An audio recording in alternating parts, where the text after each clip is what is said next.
Hi all எல்லோரும் எப்படி இருக்கீங்க? இன்றைக்கி நம்ம ஒரு சிம்பிளான டேஸ்டியான ஒரு சூப்பரான சைட் டிஷ் பார்க்க போகிறோம். இட்லி தோசைக்கு செம்ம டேஸ்ட்டாக இருக்கும். ஒரு கடாயில் கொஞ்சமாக எண்ணெய் ஊற்றிக்கலாம். 2 வெங்காயம், பெரிய வெங்காயம் வந்து நான் ரஃப்பாக கட் பண்ணி வச்சுருக்கேன், அதையும் சேர்த்துக்கிறேன். அது கூட 3 தக்காளி, நல்லா பெரிய தக்காளி, பழுத்த தக்காளி சேர்த்துக்கிறேன். அது கூட ஒரு 4 காஞ்ச மிளகாய் சேர்த்துக்கிறேன். உங்களுக்கு காரத்துக்கு எவ்வளோ தேவையோ அதுக்கு கூட்டவும் குறைக்கவும் செய்யலாம். கொஞ்சமாக கருவேப்பிலை, அப்புறமா கொஞ்சமாக கல் உப்பு போட்டுட்டு நல்லா வதக்கி விட்டுட்டு இதை மூடி வச்சிடலாம். இது சிம்மில் வெந்துட்டு இருக்கட்டும். அந்த கேப்பில் நான் சைடில் ஸ்கூலுக்கு கொண்டு போயிட்டு வந்த டிஃபின் பாக்ஸ் எல்லாம் கழுவிடலான்னு எடுத்து வச்சிட்ருக்கேன். சமைக்கும் போது நம்ம எப்போவுமே கொஞ்சம் ஸ்மார்ட்டாக தான் வேலை செய்யணும். சமையல் மட்டும் பண்ணிகிட்டு இருக்கக்கூடாது. பக்கத்தில் என்னென்ன க்ளீனிங் ஒர்க் இருக்கோ அதையும் சேர்த்து பண்ணிட்டோன்னா வேலை நம்மளுக்கு சீக்கிரமாக முடியும். இப்போ நம்ம சிம்மில் வச்சுருக்க வெங்காயம் தக்காளியை பார்க்கலாம். நல்லா சாஃப்டாக வெந்திருக்கும். அதுக்குள்ளே பார்த்திங்களா எவ்வளோ சாஃப்டாக வெந்திருக்குன்னு. இது வந்து கொஞ்சமாக ஆற விட்டு இனி நம்ம அழகாக ஒரு மிக்ஸி ஜாரில் போட்டு அரைச்சி எடுக்கணும். இது வந்து வேறு எந்த மசாலாவும் இதுக்கு நான் சேர்க்க போகிறதே இல்லை. நல்லா ஆறிக்கிட்டோம், இல்லைனா அப்படியே தெரிச்சு வந்துடும். நான் ஆறின பிறகு தான் இது சேர்த்துக்கிறேன். இது கூட கொஞ்சமாக தண்ணியும் சேர்த்துக்கிறேன். மஞ்சள் தூள்லாம் எதுவுமே போட வேண்டாம். அப்படியே இது நல்லா அரைச்சிக்கணும். இதே நல்லா பேஸ்ட்டாக அரைச்சிரும். திருப்பி அதே கடையில் கொஞ்சமாக எண்ணெய் விட்டுருக்கேன். இதுக்கு தாளிக்கிறதுக்கு வந்து கொஞ்சமாக கடுகும் கொஞ்சமாக உளுத்தப்பருப்பு சேர்த்துருக்கேன். நீங்கள் கருவேப்பிலை சேர்த்துக்கணுன்னா சேர்த்துக்கலாம். நான் அரைக்கும் போதே சேர்த்துக்கிட்டேன், அதனால் சேர்க்கலை. இதை நம்ம அரைச்சி வச்சுருக்க விழுதை அப்படியே கொட்டிடலாம். கொட்டிட்டு ஒரு 2 நிமிஷம் நல்லா பெரட்டி விட்டுடலாம். அப்புறம் கொஞ்சமாக நான் மிக்ஸியை அலசின தண்ணியும் அது கூட சேர்த்துக்கிறேன்.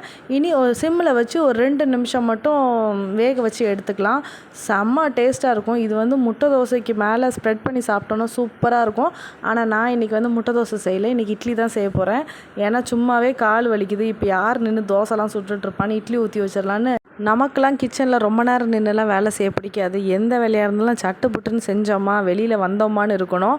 1 மணி நேரத்துக்குள்ளே எல்லா வேலையும் முடிக்கிற மாதிரி தான் எனக்கு இருக்கணும். எல்லா வேலையும் சுருக்கமாக செய்யலான்னு பார்ப்பேன். எது ஷார்ட்கட்டில் செய்ய முடியுமோ அவ்வளோ ஷார்ட்கட்டில் செய்வேன். என்ன தான் நம்ம ஷார்ட்கட்டில் செஞ்சாலும் ஆனாலும் சுற்றி கிச்சனுக்குள்ளே தான் நின்றுட்டுருக்க மாதிரி தான் இருக்கும்.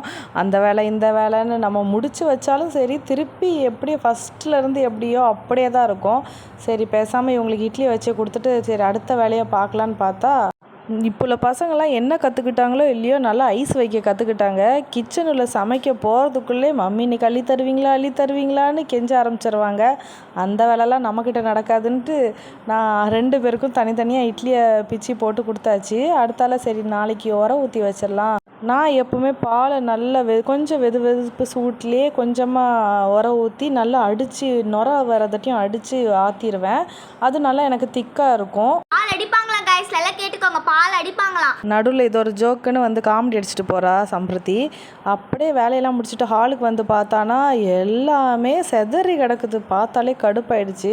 ஃபஸ்ட்டு க்ளீன் பண்ணால் தான் சாப்பாடுன்ட்டு எல்லாத்தையும் க்ளீன் பண்ணிவிட்டு அதுக்கப்புறமா சாப்பிட சொல்லிட்டேன்.